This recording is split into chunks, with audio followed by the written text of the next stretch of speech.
कोई और पत्थर क्यों नहीं लाया गया? रामलला के मंदिर में शालिग्राम पत्थरों को देने के पीछे ऐतिहासिक, धार्मिक, पौराणिक, वैज्ञानिक महत्व है।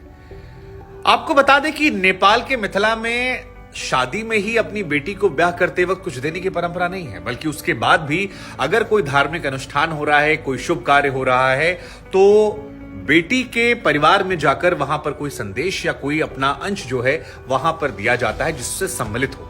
और यही वजह थी कि नेपाल में जब सरकार को पता लगा उस दौर की कि भारत में राम मंदिर का रास्ता स्पष्ट हो गया है, तो वहां से शालिग्राम पत्थर देने की इच्छा जताई गई। दूसरी बड़ी बात यह कि ये जो पत्थर हैं ये करोड़ों साल पुराने हैं और इनको ये माना जाता है कि जो मूर्तिकार कोई आकृति देते हैं तो उसके लिए सबसे अच्छे पत्थर होते हैं, मतलब मजबूत पत्थर होते हैं और इनकी आयु जो होती है वो बहुत ज्यादा लंबी होती है। तो अगर इसमें किसी मूर्ति को बनाया जाता है तो वो बहुत लंबे समय तक अपने उसी स्वरूप में रहेगी। और ये माना जा रहा है कि रामलला का जो ये भव्य राम मंदिर बनाया जा रहा है ये कम से कम 1000 वर्ष तक विपरीत परिस्थितियों में भी जिसका तस रहेगा तो उसमें भी ये मूर्तियां महत्वपूर्ण हो जाती है। लेकिन अब बात करते हैं इसके धार्मिक महत्व को लेकर। हिंदू धर्म में शालिग्राम पत्थर की बड़ी महत्वपूर्ण भूमिका होती है। धार्मिक महत्व बहुत ज्यादा है। हिंदू धर्म में शालिग्राम पत्थर का धार्मिक महत्व बहुत ज्यादा है। आपको बता दें कि कई घरों में से रखा जाता है और यह माना जाता है कि अगर आपके घर में शालिग्राम पत्थर रखा है तो इससे यश, वैभव, आपके घर में उन्नति, खुशी और धन दौलत आता रहता है। ऐसी हमारे यहां मान्यता है।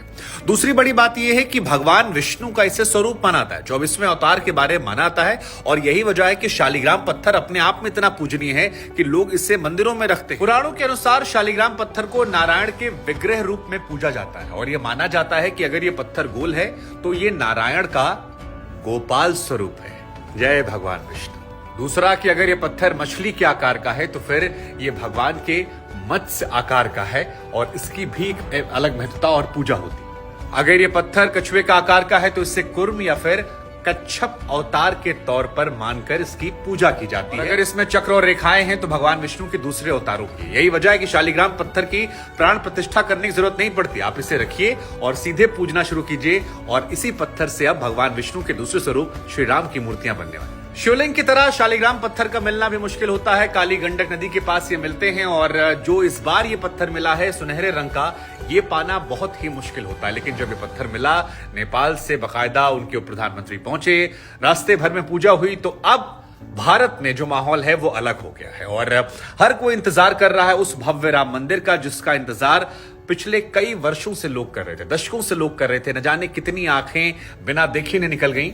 तो आप अपने आप को सौभाग्यशाली मानिए कि आप इसके दर्शन कर रहे हैं और इस दर्शन को आप साक्षात देख रहे हैं, साथ ही उस इतिहास को बनते हुए देख रहे हैं जिसका जिक्र आने वाली पीढ़ियां कई वर्षों तक, दशकों तक करने वाली हैं। तो अयोध्या जय श्री राम का मंदिर जो है ये तैयार हो रहा है और राम सभी के हैं। हमें लगा कि जो जानकारियां हैं वो आप तक पहुंचाई जाए, कुछ बातें आपको बताई जाए और भगवान के इस स्वरूप में, भगवान की इस भक्ति में अपना जो थोड़ा अंश है वो जानकारी के जरिए आप तक पहुंचाया जाए।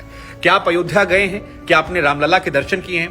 पुराने जो रामलला की मूर्तियां हैं वो आजादी के पहले से विस्थापित हैं और ये माना जाता है कि क्योंकि स्वरूप उनका छोटा है, कई बार लोगों को दर्शन करने में थोड़ी दिक्कत होती थी, लिहाजा इस स्वरूप को बनाया जा रहा है। और आप क्या ये मानते हैं कि नेपाल और भारत का रिश्ता जो है वो यहां से इतना ज्यादा मजबूत हो जाएगा जिसे कोई भी सियासत या कोई भी और वजह तोड़ नहीं सकती है? तो मुझे लगता है कि ये बहुत अच्छी खबर है। जय श्री राम बोलिए और वीडियो शेयर करके लोगों तक ये जानकारी